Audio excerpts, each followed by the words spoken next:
Abisala! Panibagong araw, panibagong vlog. Just keep on watching. So ngayong gabi ay pupunta tayo ng Barangay Cacao. Dahil nga ay in-invite tayo ng SK chairman natin na si Patrick Natividad. At ang punong barangay na si Cap Erwin Barcelona. So ngayong gabi ay magja-judge tayo dito. Dahil nga ang show nila ay macho gay.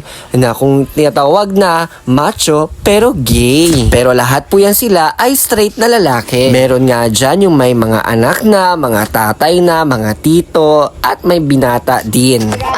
At ilang sandali ay nag-start na nga yung show. Magsilabasa na kayo mga be!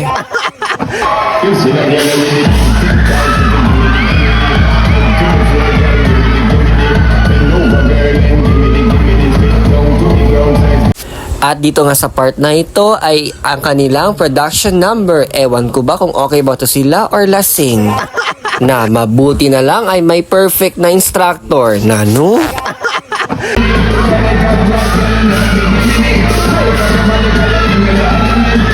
Katapos ng production number nila ay eto na.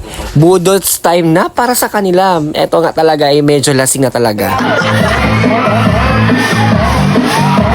And syempre, magpapakabok ba talaga ang MC namin? Go, mami!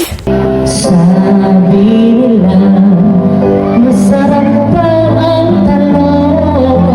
Ay sabi ko naman, go for me sa talong. Nano, lahat sila tumatawa dahil nga may pasabog si mami na mga ipekeng talong. Ano ba tong talong-talong na ito? At pagkatapos nga ng production number, and syempre ang mga staff natin ay nagbigay ng intermission number. Eh hindi ko lang alam ay si Sir Hubert Cacao na pala. Iba na talaga, basta talented ang besi mo. At pagkatapos sa isang intermission number, meron pa talaga isang intermission number at ilang sandali, eto na nga may paipakitang gilas pa talaga. And syempre, hindi mapapakabog ang SK chairman natin. Nano?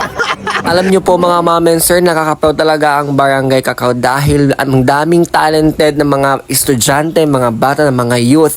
Grabe, sobrang talented nila. By the way mga ma'am and sir, ito pala ang last year nating contender na nanalo ng Mr. Macho Gay. At ilang sandali nga po ay na-award na. And syempre, congratulations candidate number 1 dahil ikaw ang nanalo ng Mr. Macho Gay. At dito sa punto na ito, ayan, pinakaway-kaway ko na nga mga judge at iba pa. So hanggang dito mo tayo. See you on my next vlog. Bye-bye!